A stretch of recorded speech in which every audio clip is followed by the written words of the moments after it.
Hey everybody, this is Brian here, and this is some last final thoughts on Battle of Los Angeles 2016. This is Tuesday, I'm recording this, so it's been a couple days since the finals and the whole weekend as a whole, and yeah, reflecting back, it's quite the weekend. I'm still exhausted from it, as you can hear in my voice. My voice hasn't recovered yet from all the yelling, but it's going to take some time. But I just wanted to give some final thoughts, some final bullet points on the whole weekend. First of all, I think the timing this year has been one of the best timed in terms of the start time, because as we know, PWG is notorious for starting extremely late. They did that on Friday, it started around 8:45, so keeping up with tradition, they started late. But on Saturday and Sunday, credit to them, kudos to the guys in the back, to backstage people running the show. They ran it on time. Night 2 started about 8:10, got out before midnight. That was awesome. That was pretty nice to see in PWG, actually, a show starting on time and ending before midnight. Usually goes into 12:30, 12:45, and you're beat and tired, but not as much on Saturday. And Saturday definitely was the better show. And night 3, even though it was 5 hours, it was more like a 4-hour show with the intermissions and stuff. It didn't exactly start at 5 o'clock, started around 5:20. Show ended around 9:40, 9:45. One intermission. The first 6 matches of night 3 went about an hour, 45 minutes, so credit to them for having those, kind of matches where you have to kind of get that quick pin in order to maintain your energy for the rest of the night if you're going to go on and wrestle 3 matches all the way to the finals.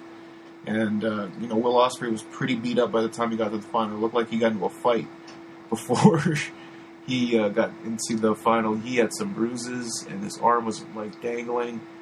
Yeah, he was pretty banged up before he even got to the final. So, credit to Will Ospreay for putting up a hell of a fight in the final and being the only babyface in the final, leading to a tweener heel final with Trevor Lee and Marty Scurll in the end. So, overall, I think they improved on some of the weaknesses from the last couple of years in terms of 2014 had that silly booking with AJ Styles and then the final not being a 3-way elimination.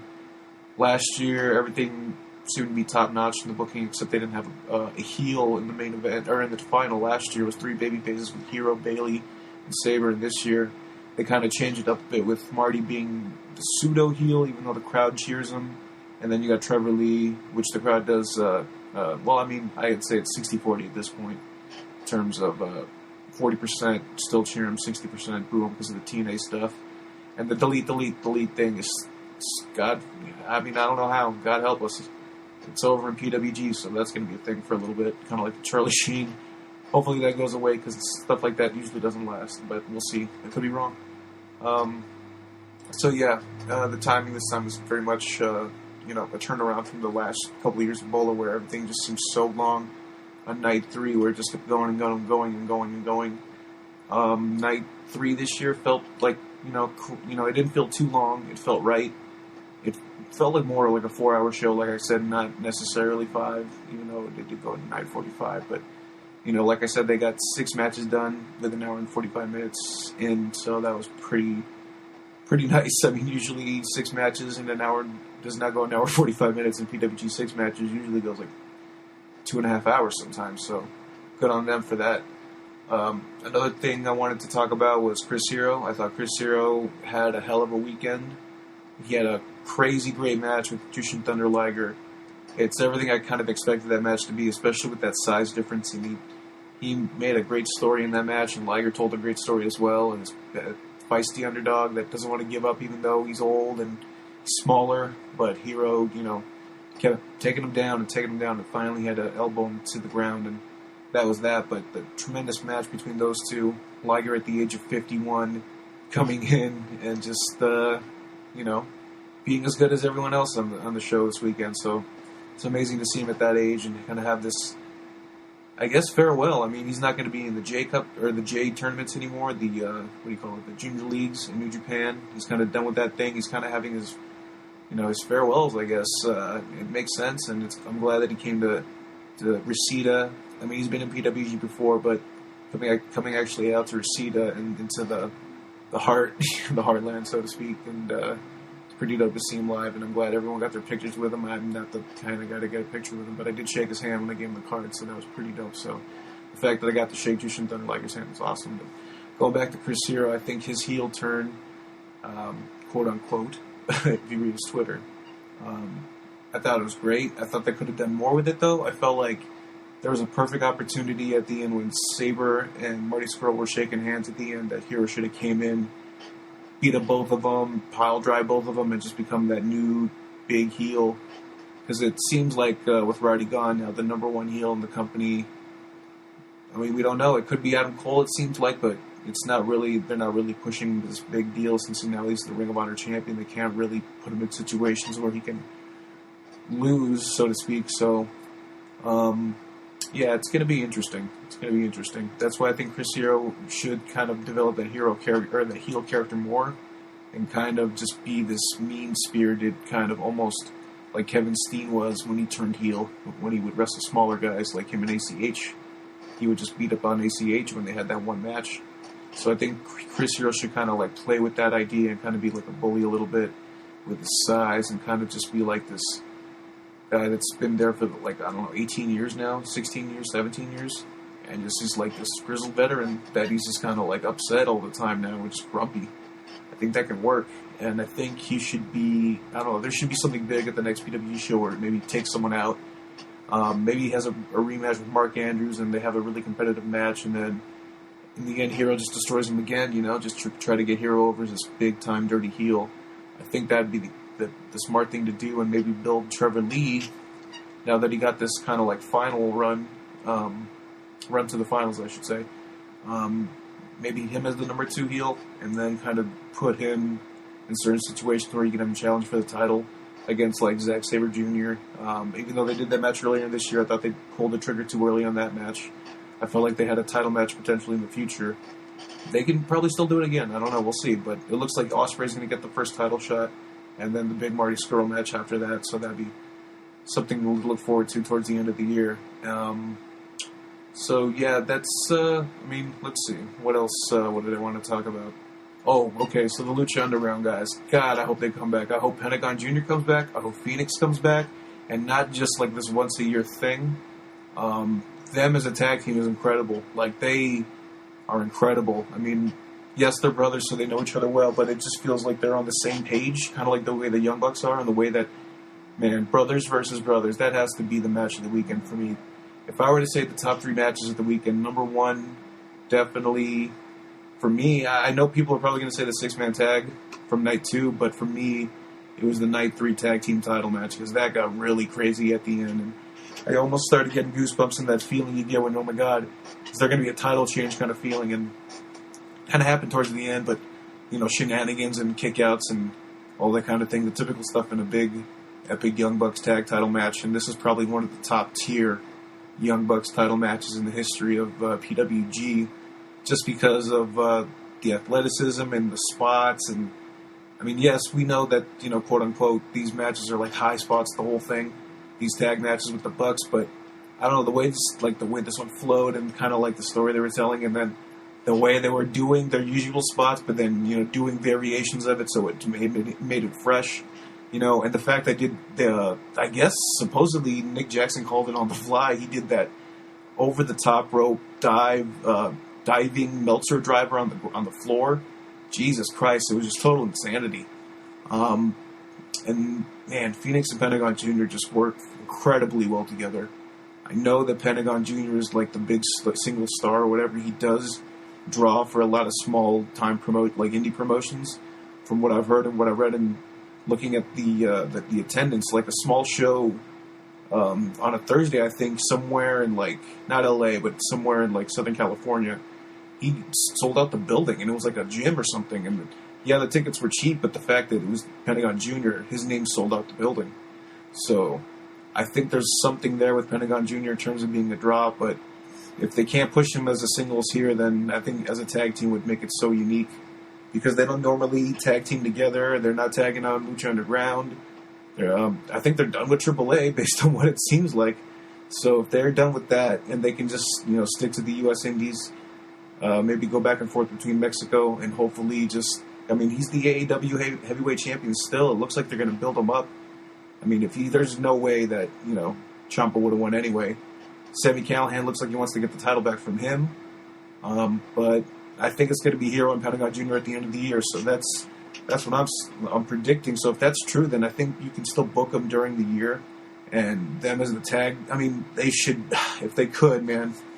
If they would have won the tag titles on night 3, that would have been a 5-star match for sure. For sure. I don't think there was like a 5-star match this weekend at all. I mean, to me, a 5-star match is just really, really just so memorable and classic. But for every time I go to a PWG show, it seems like all the matches kind of blend together, which seems to be a slight problem, but not too bad of a problem if like everyone's going to have an awesome match, so that's at least you're having consistency kind of thing. And I know if you don't have as much crazy high spot matches, the ones that you do have are going to stand out more. And I know that kind of effect, and I guess because this is not that, this is like, PWG's got its own set of rules basically, so it's going to be really hard to have a standout classic match in PWG, I feel, and this one was up there, and it's really hard to do that nowadays with everyone stealing the show. This tag match is unbelievable. Number 2 would be the 6-man tag match, and number 3 would probably be...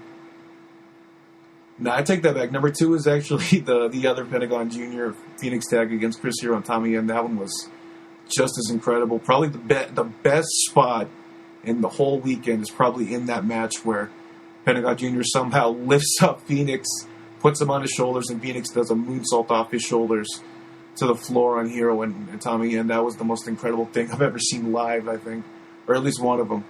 And then, the 6-man tag was, I mean, just as insane and crazy, but I don't know if it was the 5-star Dave Meltzer Classic that everyone seems to be thinking.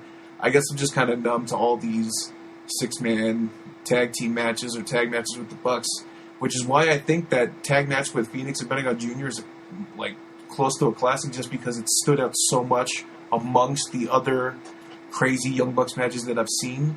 So out of all the craziness, that's the most crazy. If you understand what I'm trying to say, like, it's basically out of all the crazy matches I've seen the Young Bucks live in, out of all the crazy matches, this was the craziest and one of the more classic matches. And I know, to me, like, the more classic Young Bucks matches is like the one with Candice and Joey, where they it was like the guerrilla warfare match, and that was really dramatic and emotional towards the end. And then probably the ladder match with Adam Cole, Kyle O'Reilly, and the Super Smash Brothers. I know that was another incredible match. And then there's that 3-way tag with the Cutler brothers, Paul London and El Generico, that people kind of forget about. That still was a classic match, borderline classic in terms of PWG. So to stand out amongst those matches, I think says a lot. And it just, I don't know, something about it was just really special to me. That one moment in time, for like a brief moment in time, I thought Pentagon and Phoenix were going to win, but hopefully they build up that kind of big title change again, because I mean the Bucks are tag champions for over a year again. So it's like the 3rd time that they've been tag champions for over a year. So it's getting a little old, but they feel like they're still trying to prove themselves as still the best tag team in the world, because they've been around so long on top in PWG. So it's kind of an interesting thing going on. They're still trying to prove themselves, even though they've proven themselves to be the best. So it's almost that kind of like that Ric Flair thing where he's like on top for forever. And then he loses it briefly, and then he feels like the only way he can beat Ric Flair is to be the world champion. So it seems like the only way the Bucks can be the Young Bucks is if they're champions of something and dominating the division. So, and congratulations to Marty Scurll. He had an awesome weekend for sure. I mean, he beat Cody Rhodes, who, like I said before, he was. This is probably the best I've ever seen Cody Rhodes, and I do think he's going to come back, but maybe as a once-a-year attraction for Bola. Kind of like when New Japan has like the G1 or like the junior leagues, they have like a special guest from an outside promotion only coming once a year kind of thing. So I think it would work in that sense if you had Cody Rhodes just to come in. That way he doesn't have to lose to everybody, and that way keep his main star attraction appeal. Because I mean that match with Sami Callihan was the most unexpected match. I did not expect that from Cody Rhodes, that kind of performance. I didn't even know he can do a springboard, from top rope to the other top rope to a dive. I've never seen him do that before. I don't know if he's done that in the WWE, but it was pretty amazing. And when he busted it out, it was just, my jaw hit the floor. I was so shocked. It was unbelievable. So yeah, Marty Scurll, that promo at the end really showed how much he cared and really showed how much the wrestlers really find Reseda to be this kind of mecca. The way it's become over the last several years is just the place to be in terms of wrestling, and I don't know, it seems like this meant the world to him. I don't know if it was his most crowning achievement. I think it is in his career. I don't know if he would say that, but it felt like this was the most, the biggest moment in his career so far. And if you look at Marty's career like 3-4 years ago, this character didn't even exist. It was like this party character, and being the villain made him a totally different person in the ring, and it changed his kind of wrestling set as a whole. Like, basically, he could finish a match like no other, up there with like Sabre and Kyle O'Reilly. They're probably one amongst the best who can finish a match.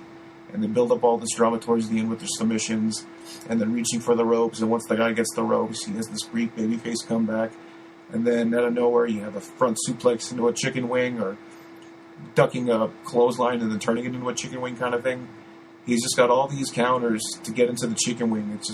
It creates these big dramatic moments, like, oh my god, all of a sudden the dude's in the chicken wing. And yeah, congrats to him. He really deserves it. And this seems to be, I don't know, we'll see where it goes. I mean, Sabre seems to have that kind of WWE NXT kind of talk of mouth or word of mouth around him. So we'll see if this big title match between Marty Scurll and Sabre Jr. leads to Marty Scurll being the PWG champion. I know I would like a longer reign with Sabre, but I would also like to see Sabre defend the title against Chris Hero, a heel, big-time heel Chris Hero. So I think there's potential there. So, I mean, we'll see. Maybe they'll do the Hero title. Maybe they'll give Hero a title match before the Marty Scurll title match, because as we know, like, they built up that Roddy Sabre title match from like the end of BOLA last year all the way to March of this year. So that's what, like 6 months of a build for that. So we could have a 6-month build to Marty Scurll and Zack Sabre Jr. like we had with Roddy and Sabre. So overall, I think this is I don't know if it's the best BOLA ever. I always feel like 2013 was just kind of like this, especially night 2, man. Night 2 of BOLA in 2013. I felt like that was just an amazing, amazing night overall. Just not only the amazing matches, but the angle at the end that led him to Mount Rushmore. I don't know if I can compare, because I know like night 2 of last year's BOLA was also incredible, amongst the top PWG shows of all time. Night 2 of this year was definitely one of the best PWG shows of all time. Definitely the best PWG show this year. Probably the best show since night 2 of last year. So, definitely on the top tier list. Number 1, Steen Wolf. Number 2, maybe BOLA 13 night 2. Number 3, maybe BOLA night 2 this year, and then after that, probably, I think this was slightly better than last year's night 2 of BOLA. So, I mean, just a lot of, it's a really hard to compare, but at the same time, it's amazing that I can actually compare the two from the amazing performances last year. So I guess that says a lot too. And hopefully, one last thing I want to say is Jeff Cobb, man, I hope with this kind of, he's got to kind of grow this confidence. When I saw him in that the 10-man tag against Thatcher, he looked like a different person than the way he looked when he faced Chris Hero back in May. There's just something about, I don't know, maybe that match with Chris Hero really like kind of changed things for him, because after that, because you could tell like at the beginning of the match, he was just like, wow, like kind of had that look. I'm kind of like in PWG, wow. And then all of a sudden, like, when he's wrestling Hero, he's kind of got this, like, Samoa Joe kind of, like, mean guy, kind of confident look, kind of like a Taz Samoa Joe kind of look. And then you kind of saw that with the Ricochet match on night 1. But when he came out night 2, and even though it was Liger's music, I don't know, he just had this aura to me when he wore that the freaking jacket. I just felt like, okay, this guy can be our world champion, like our local world champion. We haven't had a local world champion since, Joey Ryan or whatever, and that one wasn't really like a good people's champion, but I feel like Cobb can be that guy who can just, you don't have to fly him in, he can drive in, he's local, and he can be this world champion that can just be this beast, man, and just, it feels like he could work any style. He worked with Ricochet, who's a light heavyweight, and then when he had that interaction with Matt Riddle, oh my god, the crowd like almost exploded. Like when Riddle got tagged in and Cobb got tagged in, the crowd looked at each other like, oh my God, this is going to be amazing. And I was like, wow, this is like a match that I didn't know I wanted to see, but now I totally want to see. And then I totally forgot that AEW already booked this, so they're going to get it, I think, in like a week or two. I got to check up on my dates, but I know the next AEW show is going to have Matt Riddle against Jeff Cobb, and that's going to be unbelievable. And it wouldn't surprise me if PWG does that match too, because I know the crowd really wanted to see that match. They got a preview of it, and it looks like that's something that they got to pull the trigger on also in PWG, and maybe do it where you could have like a match series, because man, their interaction was so good. Like, I think they could have like a classic series that no one ever saw coming, Jeff Cobb and Matt Riddle. So hopefully something comes of that, and hopefully Jeff Cobb in the next coming months gets a big push, because I mean the guy's got so much size and superstar look. I think he's better. Yeah, he's better as Jeff Cobb than he is as Matanza, because as Matanza, he's just limited because he can only do like the Kane thing where he can't really like be emotional and show his face and like just kind of act kind of psychotic and crazy. But here as Jeff Cobb, he's like this mean wrestler at times, and then he's just like throwing you around. It's incredible. He's got that Joe kind of feel, but like also like a Kurt Angle kind of feel more. It's incredible, man, and I hope that they do something with that, because there's something there and there's something special in that, and I think him as PWG champion would be something and kind of change the game a little bit. So hopefully that, hopefully he'll get that push. So we'll see. There's no upcoming dates, and let them take a break. They deserve it. I mean, these 3 days were crazy. Also want to mention Legion Larry. He unfortunately missed his first PWG shows ever. He was in the hospital recently. I did not get the medical reason as to why, but the word is he is doing better. But it was kind of weird, especially since I did make a secret Larry card. I was going to give him one, but it sucks that he wasn't there, and I thought it was just kind of this weird eeriness.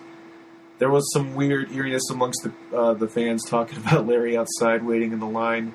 Some people were like, shit, like, I know sometimes I wish ill will on Larry, but now I kind of feel bad about it kind of thing. So it's, it's a life lesson if you think about it. Like, this, bitter old man who's just trying to run a Legion Hall proper, and then gets on some people's nerves, and then people wish bad things upon him, and then once the bad things happen to him, people regret it. I mean, people were actually signing, like, people, I think it was Derek, Captain Caveman on Twitter. He, put a card together, so that was pretty sweet.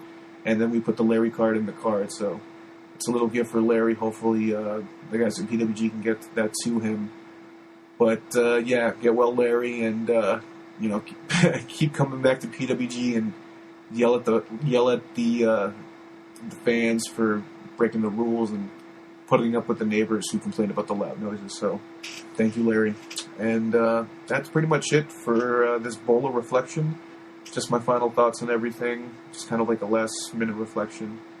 In terms of the cards, I thank you, everybody. Thank you, Dr. Keith, for buying me a drink. That was awesome. Thank you, everyone else who bought me drinks. You didn't have to, but thank you out of the kindness of your hearts. You did that, so that's pretty awesome. And I know I was just doing the cards for you guys and fans and the wrestlers, so that really meant a lot, so thank you. And I do have some sets left over. I'm working out the logistics. I think I figured out the shipping. I do have some priority envelopes being shipped to me, and then I'm just going to do this massive print of the labels and whatnot. I think I figured out the shipping. I'm still figuring out the list. I don't want to reveal the names, but I do have names on the list already. I just don't want to, get people's hopes up and whatnot. But I think if you do get a DM from me asking for the address, and then I'll give you my email for the PayPal. Once you get that DM, you're on the list for sure. So I only have about, I want to say 15 left, because I know I already guaranteed some to people online, and I already put some on the list, so I think I have about 15 left. So I did make that email, but thinking about it now, it's probably just a lot easier. Just DM me. That way I get it directly, and then I guess just PayPal me, and then I'll send it out to you priority mail.